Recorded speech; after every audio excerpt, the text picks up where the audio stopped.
ETF index mutual funds నేర్చుకుని stock మార్కెట్లో రాణించాలనుకుంటున్నారా? వెంటనే ఈ నెంబర్కి కాల్ చేయండి.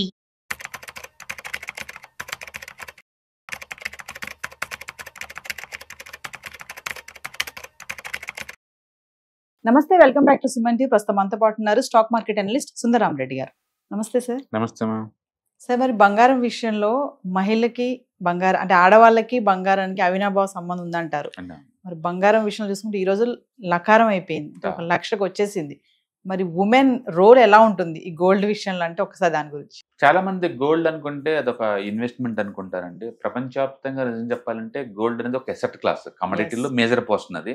అంటే మిగతా ఎసెట్ క్లాసులు అంటే మనం debt funds and real estate and stocks ఇటువే పెట్టుకుంటూ ఉంటాం. కానీ ప్రపంచం మొత్తానికి బంగారం అంటే అది ఒక ఎసెట్ అయి ఉండొచ్చు, కానీ ఇండియాకి అయితే అది ఒక ఎసెట్ కాదండి, అంతకు మించి. ఓకే, ఇక్కడ ఇండియాలో పుట్టకతోటే అమ్మాయి పుట్టిందనగానే ఫస్ట్ బిగించేసేది వాళ్ళ మేనమామల వాళ్ళు ఉంగరాలతోటేనండి. ఉంగరాలు మెళ్ళలో ఇవి వేస్తా ఉంటారు. అందుకని ఇండియాలో ఉమెన్ పుట్టినప్పటి దగ్గర నుంచి చనిపోయేంత వరకు ప్రతి occasion link with gold yellow metal తోనే ఉంటుంది. వాళ్ళ జీవితంలో ఒక పార్ట్ అది. అది ఇన్వెస్ట్మెంట్ గురించి కాదండి, అది ఇన్వెస్ట్మెంట్ గురించి కాదు, వాళ్ళ అదొక సంప్రదాయం, అదొక డీప్ గా మనలో ఉన్న ఒక సంప్రదాయం అనమాట. ఇప్పుడు తాలిబొట్టు అంటే ఫస్ట్ టార్గెట్ తాలిబొట్టు అవద్దండి, బట్ గోల్డ్ లేకుండా అది అవ్వదు. అది అంటే మ్యారేజ్ వచ్చిందంటే కంపల్సరీగా మీరు గోల్డ్ కొనాల్సిందే. రేట్ ఎక్కువ తక్కువ సెకండరీ అండి, పడ్డా కొంటారు పెరిగినా కొంటారు, ఎందుకంటే అది అకేషన్. అది పండగలు వచ్చినా సరే, అంటే కల్చరల్ గా ఎలాంటి ఫెస్టివల్ వచ్చినా సరే, లక్ష్మీదేవికి సపరేట్ ఫెస్టివల్ పెట్టి మనం పూజించుకుంటామండి, నగలను పూజించుకుంటాం మనం. ఓకే, అక్షయ తృతీయ అని పేరు చెప్పేసి దివాళి అని చెప్పేసి లక్ష్మీదేవికి మనం పూజ చేసుకుంటాం, మన సంస్కృతి ఒక భాగం అది. అందుకని గోల్డ్ సింధు హరప్ప నాగరికతల దగ్గర నుంచి ఇప్పుడు వరకు కూడా అండ్ మహిళల జీవితాల్లో గోల్డ్ అనేది ఒక ఇంపార్టెంట్ రోల్. అది ఇట్స్ బియాండ్ ద ఇన్వెస్ట్మెంట్. అందుకని డెఫినెట్ గా గోల్డ్ అంటే అటాచ్మెంట్ ఉంటుంది. ఇద్దరు కలిసినా ముగ్గురు కలిసినా ఇండియాలో ఆ గోల్డ్ గురించి మాట్లాడుతాం, ఎందుకంటే మన జీవితంలో ఒక పార్ట్ కాబట్టి ఇండియన్ ట్రెడిషనల్స్, ఇండియన్ ఫెస్టివల్స్, ఒక హ్యూమన్ పర్టికులర్ గర్ల్ చైల్డ్ పుట్టిన దగ్గర నుంచి చనిపోయేంత ప్రతి అకేషన్ లో కూడా గోల్డ్ ఇంపార్టెన్స్ మనం కాదనలేము. రెండోది, గోల్డ్ పెట్టుకోవడం ద్వారా వచ్చే ఆ బ్యూటీ, ఆ కాన్ఫిడెన్స్ వేరే లెవెల్లో ఉంటుంది. అది జస్ట్ ఇన్వెస్ట్మెంట్ గురించి కాదండి, అంతకు మించి. అందుకే చాలా మంది షాపుల్లో అటు పెట్టుకొని ఇటు పెట్టుకొని అది చూసి ఇటు చూసి అది ఆ అట్మాస్ఫియర్ అనేది ఆ ఎంజాయ్మెంట్ మామూలుగా రాదు. అందుకని గోల్డ్ వల్ల ఏంటంటే ఆ బ్యూటీ ఎన్హాన్స్మెంట్ అవుతుంది, ప్లస్ కాన్ఫిడెన్స్ బాగా డెవలప్ అవుతుంది అనమాట. అందుకే చాలా మంది ఇన్స్టాల్మెంట్లు కొంచెం కొని దాన్ని పోగొట్టుకుంటారు. అది రెండోది. అంటే మూడోది ఫైనాన్స్ సెక్యూరిటీ అండి. అంటే బంగారం ఎప్పుడు కూడా స్త్రీధనం, అది వాళ్ళ పుట్టింటి నుంచి వస్తుంది. ఈ స్త్రీధనం కూడా మళ్ళీ వాళ్ళ కూతురికి వెళ్తుందండి. అందుకని land meant for males, gold meant for women's. అది దాన్ని ఎవరు టచ్ కూడా, అది అన్రిటన్ రూల్ అండి. ఈవెన్ సుప్రీం కోర్టు కూడా అంటే హిందువుల ప్రకారం ఏంటంటే స్త్రీధనం ఎప్పుడు కూడా స్త్రీ సొంతం, వాళ్ళ సాక్షాత్ హస్బెండ్ ని కూడా దాని మీద పెత్తనం లేదని డిక్లేర్ చేసింది. అంతే, స్త్రీధనం అంతే, వాళ్ళ ఒకతర నుంచి ఇంకో తరంకి వెళ్ళిపోతా ఉంటుంది. అది అంటే అది ఇన్కమింగ్ అవుట్ గోయింగ్ ఉండదండి. ఇంకా అది ఎప్పుడూ ఇక జీవితంలో సర్వం కోల్పోయాము అనుకున్న టైంలో లాస్ట్ ఆప్షన్ గా మనం బంగారాన్ని వాడతాం, కానీ ఎమర్జెన్సీ కోసం అతవే దాన్ని వాడతాం. అందుకని స్త్రీలకి ఒక ఫైనాన్షియల్ సెక్యూరిటీ, అది ఫైనాన్షియల్ సెక్యూరిటీ అనమాట. అది అందుకని అది జస్ట్ ఎల్లో మెటల్ కాదండి, అంతకు మించి ఉమెన్ జీవితంలో ఒక భాగం అనమాట అది. సో అది వాళ్ళ ఫైనాన్స్ సేఫ్టీ సెక్యూర్ కోసం వాళ్ళు గోల్డ్ వెపన్ గా వాడుతుంటారు. అలాగే సెంటిమెంటల్ వాల్యూ. ఓకే, వాళ్ళ మదర్ ఇచ్చింది, మా అమ్మమ్మ ఇచ్చింది, వాళ్ళ జ్ఞాపకార్థం, వాళ్ళ మెమరీస్ ని మనం ఎన్రిచ్మెంట్ కోసం వాడుతూ ఉంటాం, దానికోసం వాడతారు. అండ్ అన్నింటికీ మించి మెటీరియలిజం దాటి మనం చూసుకుంటే అవి సంస్కృతంలో ఒక భాగం, మన కల్చర్లో ఒక భాగం, సొసైటీ ఆఫ్ స్టేటస్ సింబల్కి ఒక భాగం. అది మళ్ళీ ప్లస్ ఎన్హాన్స్మెంట్, బ్యూటీకి, కాన్ఫిడెన్స్ కోసం వాడుతూ ఉంటారు. అట్లా ఒక స్త్రీ జీవితంలో ప్రతి స్టేజీలో ఇన్ఫ్లుయెన్స్ చేసేది అనమాట. ఓకే, అండ్ అందుకని ప్రతి చోట ఆ గోల్డ్ యొక్క ఆ బ్రైట్నెస్ ని వాళ్ళు ఎంజాయ్ చేస్తూ ఉంటారు, దాన్ని కంటిన్యూ చేస్తూ ఉంటారు. అందుకని గోల్డ్ రేట్ పెరిగిందంటే ఫస్ట్ ఎఫెక్ట్ అయ్యేది లేడీసే ఉంటారండి. జెంట్స్ ఎఫెక్ట్ అవరా అంటే అవుతారు, బట్ ఆ రేంజ్ లో కాదు, ఎందుకంటే వాళ్ళకున్న అటాచ్మెంట్ అలాంటిది. ఇప్పుడు పెళ్ళంటే ఉండి పోస్ట్పోన్ చేసుకోలేం కదా. ఇప్పుడు అందరూ అంటారు గోల్డ్ ఇంత రేటు పెరిగితే కొనుక్కోపోతే ఏమవుద్ది అంటారు. కరెక్టే, ఇన్వెస్ట్మెంట్ కోసం అయితే నువ్వు కొనుక్కోపోయినా ఏం కాదు, ఎస్ట్ కాదు ఇంకో ఎసెట్.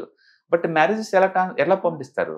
రోజుకి 300 రూపాయలు పోయే కూలీలు ఉన్న ఈ రోజుల్లో వాళ్ళ ఇంట్లో పెళ్లికి కనీసం 1 తులం బంగారం, 1 గ్రామ్ బంగారం కావాలంటే ఈ రేట్ల దగ్గర కొనే స్థితి వాళ్ళకు ఉందండి. అందుకని ఇండియాలో గోల్డ్ ఒక ఎసెట్ లా అనే బదులు ఒక యూటిలిటీ అంటాం బెటర్ ఏమో. అది యూటిలిటీ అది ఇక్కడ. ఎందుకంటే పెళ్లి అన్నప్పుడు కంపల్సరీ ఎంతో కొంత ఉండాల్సిందే. అది అది అది ఎక్కువ. ఒకప్పుడైతే టోటల్ మ్యారేజ్ ఎక్స్‌పెన్స్‌లో గోల్డ్ అనేది ఒక పార్ట్ లాగా ఉండేది. ఇప్పుడు మ్యారేజ్ అంతా గోల్డ్ చుట్టే రన్ అవుతుందండి. ఎందుకంటే అంతగా పెరిగిపోయింది. ఒక వారం రోజులు ఆగుదామంటే అది ఎంత దూరం పోద్దో అని భయపడుతున్నారు అందరూ. అంతగా పెరుగుతుంది. ఈ మధ్య ఈ ట్రంప్ టారిఫ్ బిగిన్ చేసిన తర్వాత ఈ డాలర్ ఇండెక్స్ డ్రాపింగ్ స్టార్ట్ అయిన తర్వాత టూ మచ్‌గా పానిక్‌గా పెరిగిపోతుందనమాట. అది అది ఆ స్పీడ్ చూస్తే ఇంతకుముందు హిస్టరీలో ఎప్పుడు లేదనమాట. అందుకని గోల్డ్ ఇప్పుడు ఇంకా ఎక్కువ అవుతుంది. అండ్ పర్టికులర్‌గా ఇది మ్యారేజ్ సీజన్ ఇండియాలో పర్టికులర్‌గా. అంటే వేరే కంట్రీల్లో గోల్డ్‌కి అంత ఇంపార్టెన్స్ ఉండదు కానీ ఇండియాలో మ్యారేజ్ అంటేనే గోల్డ్ అండి. అలాంటిది గోల్డ్ ఈ రేట్‌లో ఉండటం అనేది కొంచెం మధ్యతరగతి కుటుంబాలకి కొంచెం ఇదేనండి.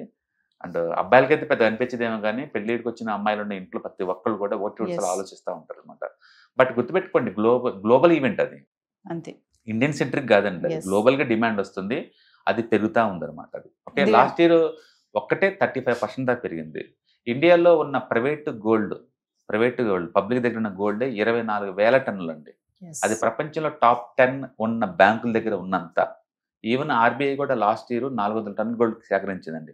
మొత్తం ఇప్పుడు ఆర్బీఐ దగ్గర రఫ్‌గా 870 టన్నుల గోల్డ్ ఉంది ఆర్బీఐ దగ్గర. ఇండియాలో ఈ పబ్లిక్ దగ్గర ఉన్న గోల్డ్ 24,000 టన్నులు according to world gold council ప్రకారం అనమాట. దాని వాల్యుయేషన్ ఎంత అంటే 220 లక్షల కోట్లు అండి ఇప్పుడు ఈ పాయింట్ ఆఫ్ టైంలో 220 లక్షల కోట్లు. లాస్ట్ కి గోల్డ్ లోన్స్ కూడా ఎంత పెరుగుతుందంటే ఈ సంవత్సరం అది 1.5 lakh crore చేరిందండి గోల్డ్ లోన్స్. అంటే 77% గ్రోత్ ఉంది. చివరికి ఆర్బీఐ కూడా భయపడి ఈ గోల్డ్ లోన్స్ లెంత్ ఎంత దూరం పోద్దు అని చెప్పేసి దాని మీద నియంత్రణ ఏం లేదని చెప్పేసి రీసెంట్గా వాటి మీద కూడా నియంత్రణ పెట్టిందనమాట. గోల్డ్ లోన్స్ ఇచ్చేటప్పుడు వాళ్ళు కనుక్కోండి, వాళ్ళ డీటెయిల్స్, వాళ్ళ ఆధార్ కార్డు తీసుకోండి, వాళ్ళు ఏలం పట్టేసేటప్పుడు ఈ పర్టికులర్ ప్రొసీజర్ ఇండియా మొత్తం యూనిఫామ్గా ఉండాలని చెప్పేసి ఆర్బీఐలో గైడెన్స్ కూడా పెట్టారనమాట. అందుకని గోల్డ్ పెరిగే కొద్దీ ఈ గోల్డ్ లోన్స్ ఇవి ఎక్కువ అవుతా ఉంటాయి అనమాట. మొత్తానికి అన్ఫార్చునేట్లీ ఇది మ్యారేజ్ సీజన్లో వచ్చిందండి. అందుకని ఈ సంవత్సరం మ్యారేజ్ ఉన్న వాళ్ళందరూ ఎంతకంత ఎఫెక్ట్ అవుతా ఉంటారనమాట. ఎందుకంటే మిడిల్ క్లాస్ వాళ్ళు మీరు అన్నట్టుగా పెళ్లి టైంలో పెట్టిపోతలు అంటారు కదా సార్. ముఖ్యంగా ఈ బంగారం విషయంలో మా అమ్మాయికి ఇంత పెడదాం అంత పెడదాం అనుకున్నారంట. మరి ఇప్పుడు 1,00,000 వచ్చేసింది.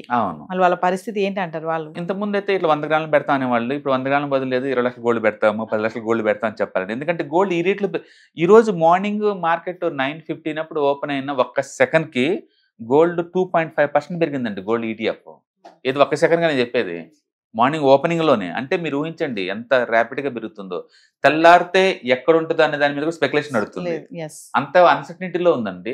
దాని మీనింగ్ ఏంటంటే వరల్డ్ వైడ్ గా వేరే అసెట్లన్నీ డిస్కంఫర్ట్ గా ఉన్నాయి, అన్సర్టనిటీ నడుస్తుంది. సేఫ్టీ కోసం ప్రపంచవ్యాప్తంగా అందరూ గోల్డ్ తోనే ఇన్వెస్ట్ చేస్తున్నారు. అది ఇండియాలో ప్రాబ్లం కాదు, వరల్డ్ వైడ్ గా ఉంది అది.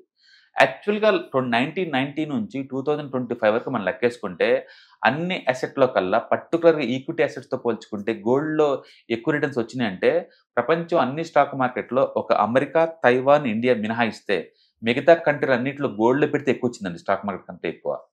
అంటే గోల్డ్ అనేది యూనివర్సల్ మెటల్. మనం ఇండియన్స్కి పిచ్చామనుకుంటున్నాం, ఇండియాకి ఒకటే కాదండి, ఏ కంట్రీలో ఉన్నా సరే గోల్డ్ అనేది one of the safest asset class. And మిగతా అసెట్ క్లాసులు ఎప్పుడైతే అన్సర్టనిటీ వస్తుందో సేఫ్టీ కోసం అందరూ గోల్డ్కి వెళ్తూ ఉంటారు. అట్లా గోల్డ్కి హ్యూజ్ డిమాండ్ వస్తుంది. పర్టికులర్గా చైనాలో టూ మచ్ డిమాండ్ ఉందండి. ఇప్పుడు వాళ్ళు మంత్లీ 5 టన్స్ అఫీషియల్గా ఉంటున్నారు, అన్అఫీషియల్గా 50 టన్స్ కొంటున్నారు అని చెప్పేసి రూమర్ అనమాట మార్కెట్లో. మొత్తానికి ఈ అన్సర్టనిటీ అండ్ ఈ లాస్ట్ 3 years నుంచి వరల్డ్ వైడ్ వార్స్, ఈ ట్రంప్ ట్రేడ్ వారు, ఇజ్రాయెల్ వారు, పాలస్తీనా వారు అండ్ రష్యా యుక్రెయిన్ వారు, ఈ వార్లు పుణ్యం అంటూ వేరే అసెట్ల అన్సర్టనిటీ గురవుతున్నాయి కాబట్టి వీటికి హ్యూజ్ డిమాండ్ వస్తుంది అనమాట. అన్ఫార్చునేట్లీ ఇండియాలో మ్యారేజ్ సీజన్ బిగిన్ అయింది కాబట్టి ఎక్కువ మంది ఎఫెక్ట్ అవుతూ ఉంటారు. అండ్ అంటే ఇన్వెస్ట్మెంట్ చేసే వాళ్ళు ఇప్పుడు ఈ అసెట్లో పెట్టకపోతే ఏమవుతుంది అనుకోవచ్చేమో కానీ బట్ మ్యారేజెస్ వాళ్ళు పోస్ట్ పోన్ చేసుకోలేరు ఇలాంటి వాళ్ళు, కాబట్టి వాళ్ళు ఎఫెక్ట్ అవుతారు ఖచ్చితంగా. Thank you sir. Hi, stock మార్కెట్లో వాలటిలిటీకి దూరంగా ఉంటున్నారా? పోర్ట్ఫోలియోస్ అన్ని కూడా రెడ్లో ఉండి బ్లీడ్ అవుతున్నాయా? అంటే స్టాక్ మార్కెట్లో ఉండి సస్టైనబిలిటీ ఉన్న బిజినెస్ మోడల్ లాగా లేదా స్టాక్ మార్కెట్ లాంగ్ టర్మ్లో మంచి వెల్త్ క్రియేట్ చేసుకునేలాగా ప్లానింగ్స్ ఏమైనా ఉన్నాయా? అయితే అలాంటి వాళ్ళ కోసం ఈ ప్రోగ్రామ్ అండి. ETFs, index funds and mutual funds. మా స్టాక్ మార్కెట్లో ఉండి కూడా సెక్యూర్ వేలో మనీ మేక్ చేసుకునే పద్ధతి ఏదైనా ఉందంటే రిటైలర్స్కి ఈ మూడే అనమాట. దీంట్లో కాంప్రహెన్సివ్గా మీకు ట్రైనింగ్ అండ్ గైడెన్స్ దొరుకుతుంది. అండ్ వీకెండ్స్లో జరిగే ఈ ప్రోగ్రాంలో అటెండ్ అవటం ద్వారా ETFs, index funds and mutual ఫండ్స్లో మీ నాలెడ్జ్ పెంచుకోండి. మీ పోర్ట్ఫోలియో మీరే మెయింటైన్ చేయడం ద్వారా ఇయర్లీ యావరేజ్ మీద 20 to 30% మనీ మేక్ చేసుకోండి. All the best. Thank you.